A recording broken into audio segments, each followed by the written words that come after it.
नमस्कार विद्यार्थी मित्रांनो, नगर परिषद भरती गेल्या वर्षभरापासून वाट बघत आहोत. अजूनही काही दिवस वाट बघावी लागणार आहे. पण आत्ताची अपडेट मी तुम्हाला महत्त्वाची अपडेट देतोय. यामध्ये एका जिल्ह्यामधली ही अपडेट आहे. रायगड जिल्हा. या रायगड जिल्ह्यामध्ये एक परिपत्रक जिल्हाधिकारी ऑफिसने काढलेलं आहे. नगर परिषद भरतीबाबतचं हे परिपत्रक. यामध्ये दोन महत्त्वाच्या गोष्टी आपण बघणार. एक म्हणजे एक परीक्षा कोण घेणार हे याच्यापूर्वी पण मी सांगत आलेलो आहे. आपल्याला अपेक्षित होतं एमपीएससी कडे जाणार ह्या वर्षी, पण इथे तुम्हाला परत भ्रमनिराश होणार आहे. की ऍड कोण घेणार तर टीसीएस आयबीपीएस एक घेणार आहे.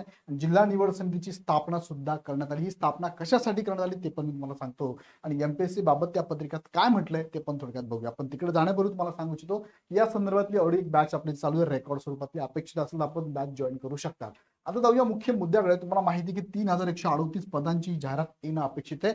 गेले कित्येक वर्षापासून म्हणजे 1.5-2 वर्षापासून आपण याची वाट बघत आहोत, पण अजूनही याच्या मात्र काही अपडेट बघायला मिळत नाहीये.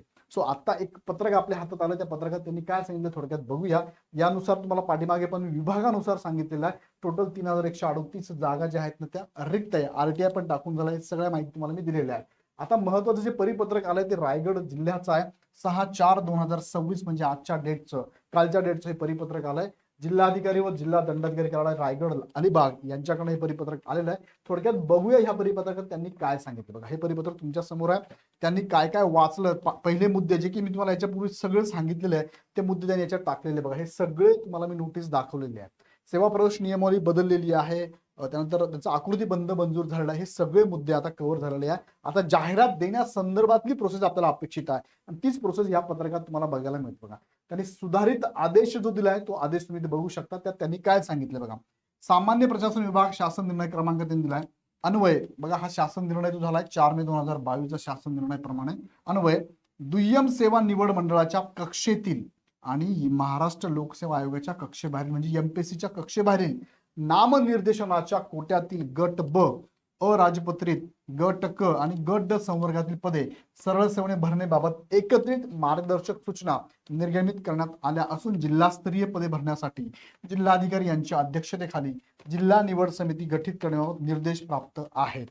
आता ही समिती स्थापन झाली. पुढे समिती पण तुम्हाला दाखवतो. मग त्यामध्ये त्यांनी काय सांगितलं बघा इथे परत एकदा एमपीएससीच्या बाहेरील जे पद आहेत ना ती सरळ गट ब गट क आणि गट ड ची पदे सरळ सेवेने भरण्यासाठी तुम्हाला स्पर्धा परीक्षा घेण्यासाठी टीसीएस बघा, TCS iON centre Tata Consultancy Services Limited आणि आयबीपीएस या यापैकी कोणत्या एका कंपनीची आवश्यकतेनुसार संबंधित प्रशासकीय विभाग कार्यालयाने निवड करण्याबाबत सूचना देण्यात दिलेल्या आहेत.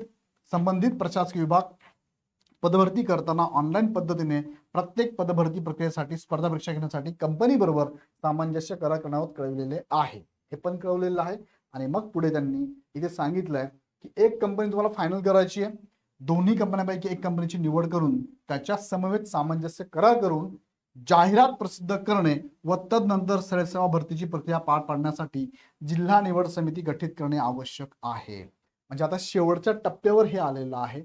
प्रत्येक जिल्ह्याला असं परिपत्रक निघालेलं आहे जिल्हाधिकारी ऑफिसमधून आणि त्यात त्यांनी सांगितल्याप्रमाणे दोन कंपन्यांपैकी एक कंपनी फायनल करायची जास्त शक्यता आहे टीसीएसची.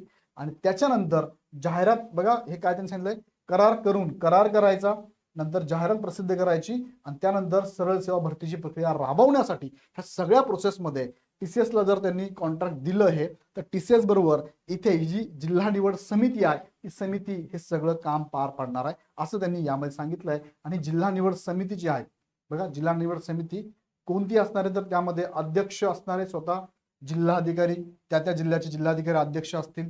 त्यानंतर तहसीलदार त्यामध्ये असणारे सदस्य, त्यानंतर जिल्हा महिला व बालकल्याण अधिकारी असणार आहे, मुख्याधिकारी असणारे, सहाय्यक आयुक्त आहे, जिल्हा प्रकल्प अधिकारी असणार आहे आणि जिल्हा सह आयुक्त नगर परिषद हे पण असणार. हे सगळी मंडळी यामध्ये जिल्हा निवड समितीमध्ये असणार आहे आणि यांच्या अंडर हे सगळी प्रोसेस राबवली जाणार आहे असं परिपत्रक काढलं जिल्हाधिकारी साहेबांनी रायगडच्या.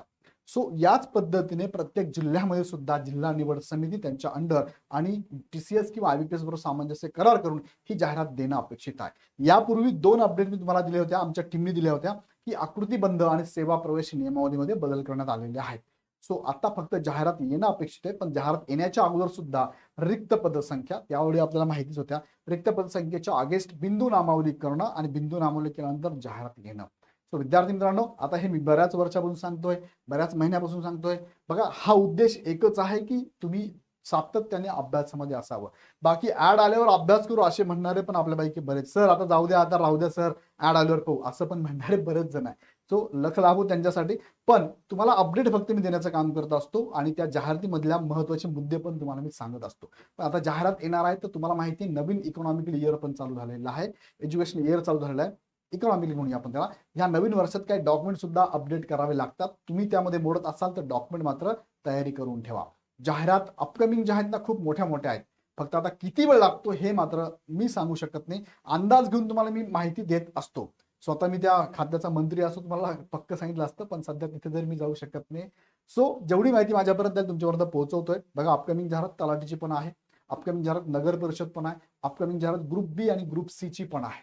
सो ह्या 3-4 जाहिराती अपकमिंग आहेत आणि मोठ्या जाहिराती शिक्षक भरती तर येणारच आहे. सो नक्कीच तुम्हाला ह्या अशा अपडेट मी देत असतो. तुमच्याही कमेंट असतात मला कधी कधी, सर किती दिवसाहून सांगतात, तेच ते सांगतात, ते सांगताय. बघा, तुम्हाला पण अपडेट नाहीतर काही मुलं कमेंट पण टाकतात कधी कधी, सर ते नगर परिषदचं काय झालं, काय झालं, काय झालं, काय झालं, काय झालं. सो असं महिन्यातून एकदा तरी तुम्हाला अपडेट द्यावी लागते आणि ही अपडेट खरंच आलेली आहे. 6 एप्रिलची हे परिपत्रक आलेलं आहे. ही अपडेट तुमच्यापर्यंत पोहोचवली. मला कमेंटमध्ये सांगा कशी वाटली तुम्हाला. म्हणजे अपडेट बद्दल नाही म्हणतो मी, की आता तुमचा अभ्यास चालू असेल आणि येणारी अपकमिंग जाहिरात आहे, जर नक्कीच तुम्हाला ऍट ए टाइम 3 ते 4 जाहिराती भेटणार आहे. बरोबर आहे. मागे पुढे थोडाफार डिफरन्स असू शकतो. बघा, परीक्षा कोण घेणार आहे, जास्त शक्यता आहे टीसीएसची. जिल्हा निवड समिती स्थापना का झाली, कारण ज्या कंपनीवर इथे करार करायचा आहे त्या कंपनीकडनं आणि यांच्यामध्ये ज्या डील होणार आहेत किंवा ज्या पद्धतीने ही प्रोसेस राबवायची, यासाठी ही जिल्हा निवड समिती असणार आहे. एमपीएससी बाबत ऍज इट इज 1 जानेवारीपासून घेणार चाललं होतं, पण आता तरी सध्या एमपीएससी कडे ही जाहिरात जाणार नाही, कारण एमपीएससी अजून काहीच खरं नाहीये. म्हणजे त्यांची जी प्रोसेस चालू आहे ती खूपच धीमी चालू आहे. सो किती दिवस, महिने, वर्ष लागतील सांगता येत नाही. सध्या तरी नगर परिषद टीसीएस किंवा आयपीएस घेणार आहे आणि या संदर्भात तुम्ही अभ्यास करत राहा. काही अडचण आली तर आमच्या टीमला कॉल करून माहिती घेत राहा किंवा ऍप डाउनलोड करून रेकॉर्ड बॅच पण तुम्ही जॉईन करू शकता. व्हिडिओ अपडेट तुमच्यापर्यंत पोहोचवणं हा एकमेव उद्देश होता. बाकी व्हिडिओ आवडला तर मला कमेंटमध्ये नक्की कळवा. पुन्हा व्हिडिओ आपण नेक्स्ट अपडेटसह. धन्यवाद.